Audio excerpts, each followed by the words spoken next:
If you played Final Fantasy XIV, you know that collecting every single mount is no small feat.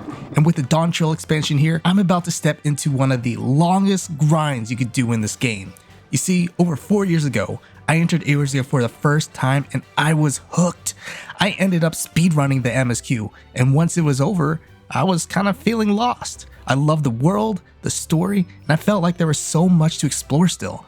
And through this exploration, I found this love for collecting mounts. They were something that could be shown to reflect my in-game accomplishments, but I didn't want just one.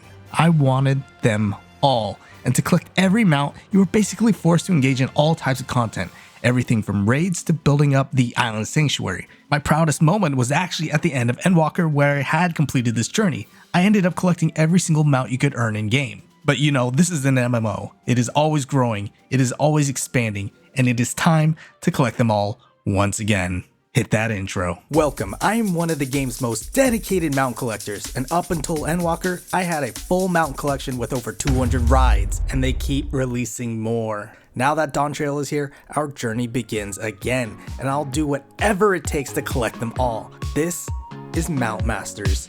Chasing shadows when so free in the realm of fantasy. Every beast I've yet to tame, calling out each by their name. From the plains to mountain peaks, through the night and daylight streaks. From over the lands we soar, from the hilltops to the ocean floor. Collector, that's who I am, with a chocobo and a plan. Flying high, we will soar, so many mounts to look for.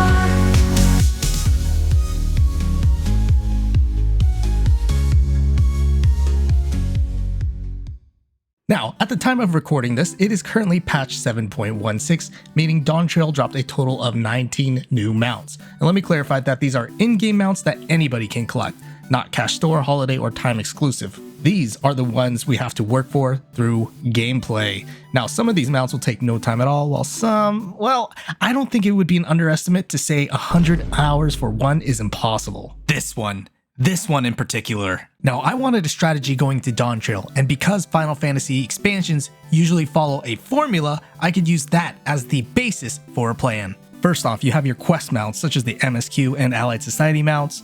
Then you have your battle mounts that come from extreme trials, raids, and more. You have your market board / tradable mounts, and then you have your other category with variety activities like hunts. The content releases in waves, so we can focus in on specific types of content first.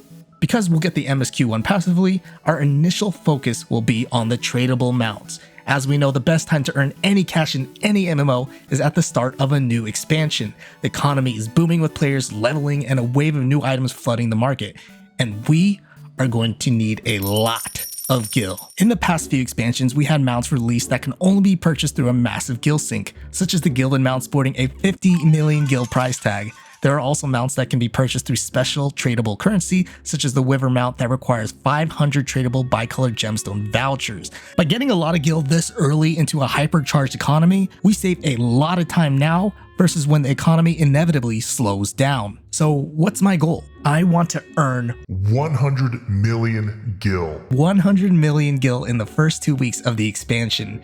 Now, depending on your level of degeneracy, that can either be a little or a lot.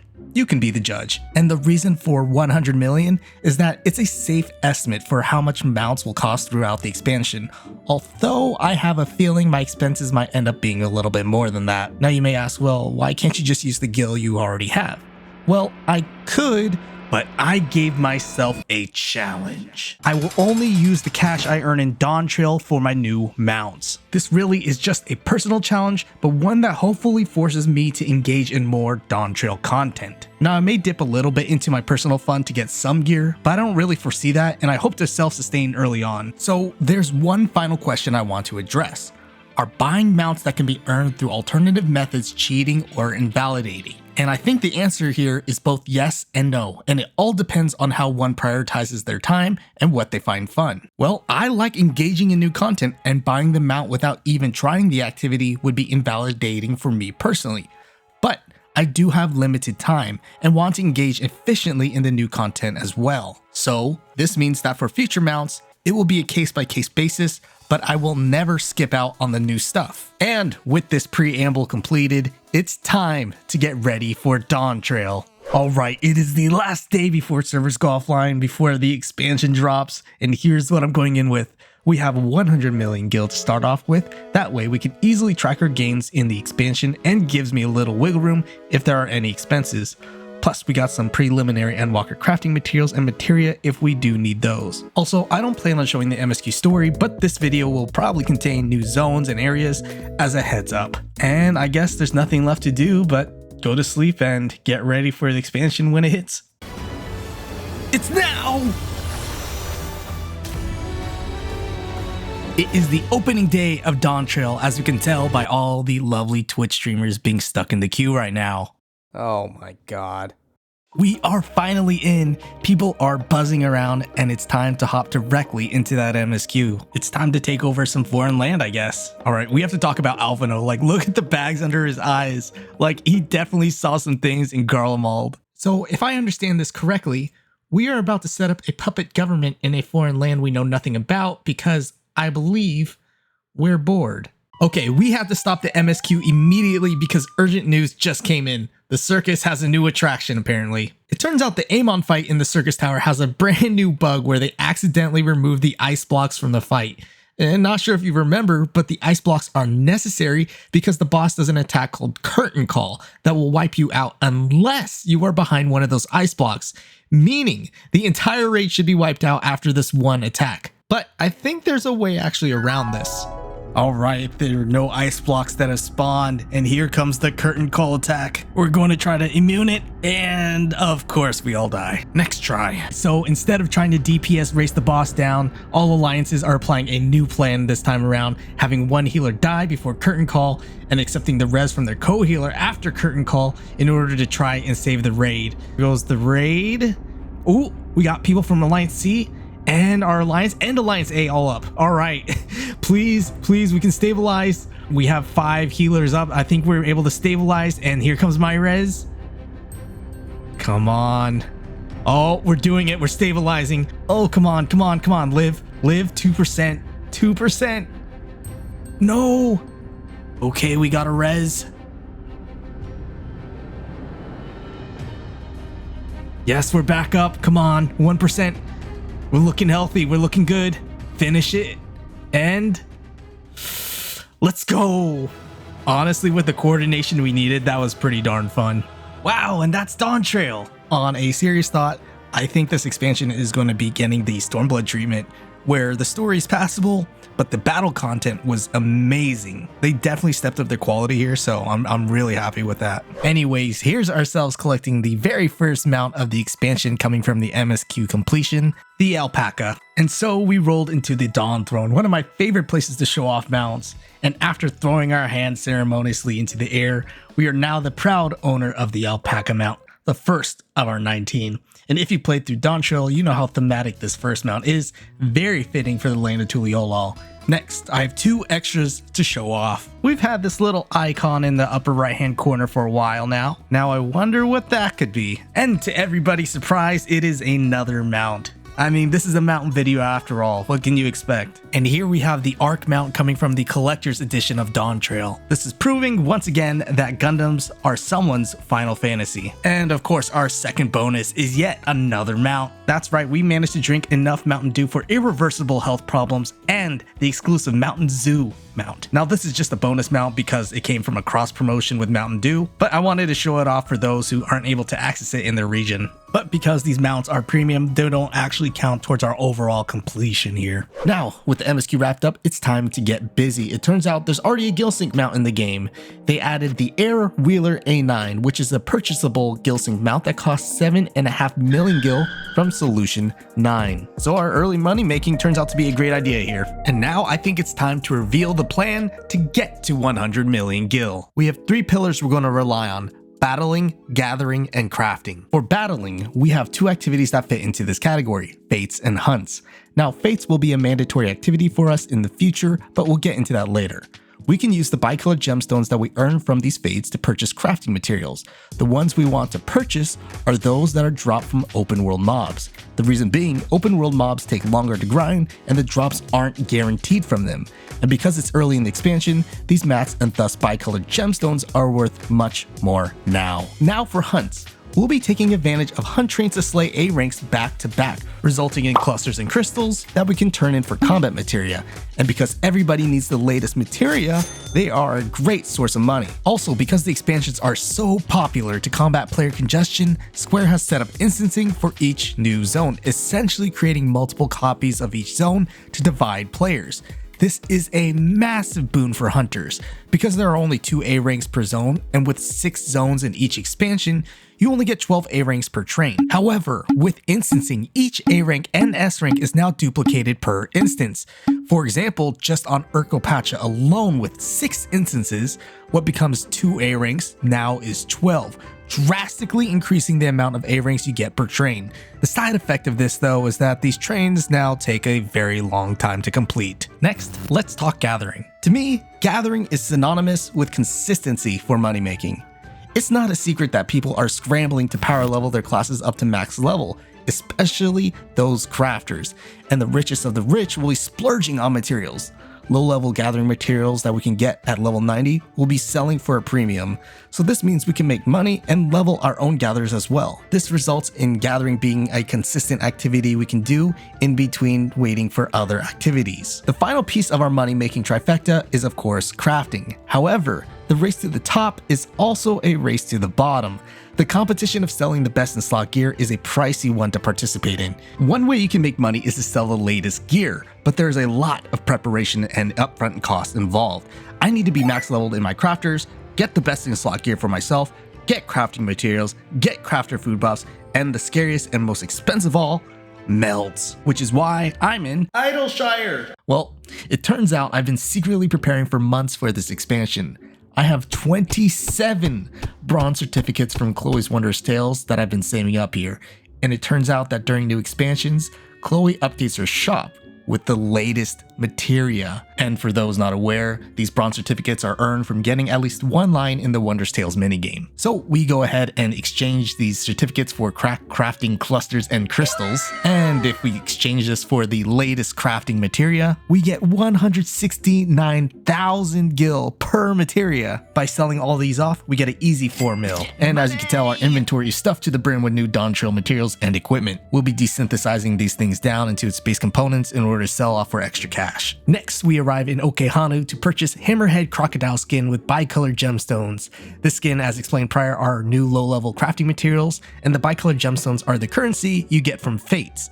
Now, we can transform this croc skin into leather, providing some early levels for our crafter, as well as reselling them each for 16,000 gil. Alright, next we're going to focus on gathering. We'll gather about 100 of each new material and see how well they sell. And of course, while we're doing this, we're going to be able to get over 100% XP boost here from the meal benefits, our free company benefits, as well as a squadron manual, so that we're power leveling as best as we can our gatherers. But I realized that because of our level and equipment, our gathering rate wasn't 100% on some materials, meaning we would be losing precious time and sometimes our gather points on failed gather attempts.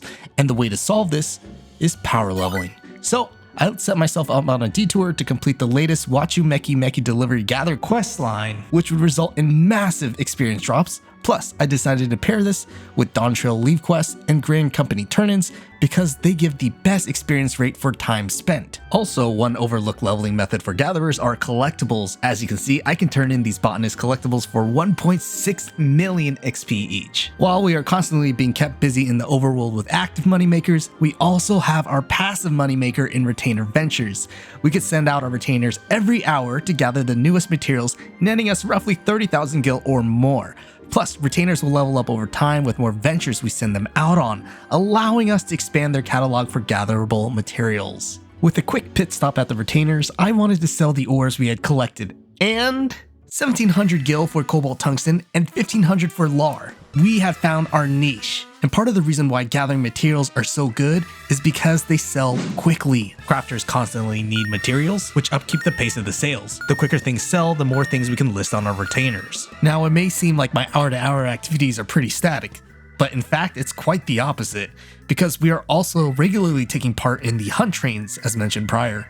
And of course, we can't just sit around, we are constantly leveling and making money even while waiting for the train. We are squeezing all the XP out we can. And I will always say, there's nothing as cool as seeing hundreds of people doing activities like this. And after exchanging our crystals and clusters from the train, turning them into materia, we get 39,000 gil per grade 12 materia and 7,000 per grade 11. This means on average, a single train should result in just under 1 million gil, an insane profit for not too much work at all. Hunt marks hold a lot of weight for us because of their multi-purpose nature. We will need to slay thousands of hunts for what might be the longest mount to grind for, which we'll get into later. That one again. In addition, they provide the hunt currency, sack of nuts. I see you devs. These can not only be exchanged for more materia, but also a brand new mount. By exchanging 3,200 sack of nuts, devs, we can get the automatoys. And so with us diligently joining in on trains, we shortly snagged our next mount. And what's neat about this mount is that it also spins around automatically like it's the normal tortoise counterpart. And with 2 mounts down, we continue chipping away at our big cash goal. The madness isn't stopping. I found another incredible niche right now. There are these Arcan cotton balls from Endwalker that are going for dirt cheap. Like look here, these are going for 100 gil. And the velvets that they turn into are going for over 1,000. And these velvets are key components for a lot of crafted goods, especially goods that are required for grain company turn-ins, which a lot of people are interested in right now to level up. And the best part about all of this is that I can quick synthesize these, meaning full AFK time, printing almost 1,000 gil every few seconds, and gaining experience at the same time. Move.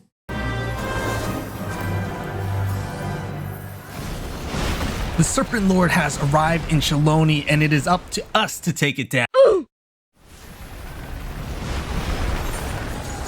Behind this massive world fate boss unlocks one of the most iconic mounts from this expansion, the Capybara. We need to harvest 12 of its scales in exchange for the whistle. But this boss can catch you by surprise if you aren't aware, and I'm not just talking about its massive sweeping attacks. This is a rare fate that only spawns in a special area of the map after a special chain of fates are completed once every 2 to 3 days. And to take this monstrosity down, you'll want the server population as backup. Luckily enough, through a few discords, we got the call out and we were able to make it to the boss in time. Including, oh, never mind, it just got killed. Yes, we should easily make this one. Luckily, we were doing a hunt train on the server when it got called. This should be it. So let's head back to our home server to cash in the scales. Luckily, each gold rank fate gives half of the skills needed. So after 2 and I think 1/10 of a fate, we should be good. Okay, let's turn in these scales here at solution 9. They are asking for 12. We have 16. Let's do this. All right, let's go. Another one down. Let's pop this open. Okay, and this is the Mewapiara mount unlocked. Okay, let's check this out. There it is, our own Capybara. This marks our 3rd mount of the expansion, a fairly quick one to get actually. Requirements to actually unlock this are pretty lenient, as all you really need is flying in the zone or have someone taxi you there, and then just wait for the call out. Right, everyone? Luckily for everyone who was waiting here earlier, it was only 5 minutes away. 5 minutes ago. So far, we've earned 3 mounts and a few million gil within these first 2 weeks. However, next time we'll be supercharging our income with new market strategies, continue to power level our crafters and gatherers, and of course, get ready for our first battle mounts coming into the expansion. If you like this type of content or enjoy content that explores all aspects of Final Fantasy XIV, more than raiding and drama, consider subscribing. In fact, I just released a video where I challenged the world to become the best triple triad player with a killer anime opening theme song. Thanks for watching, because we are just getting started.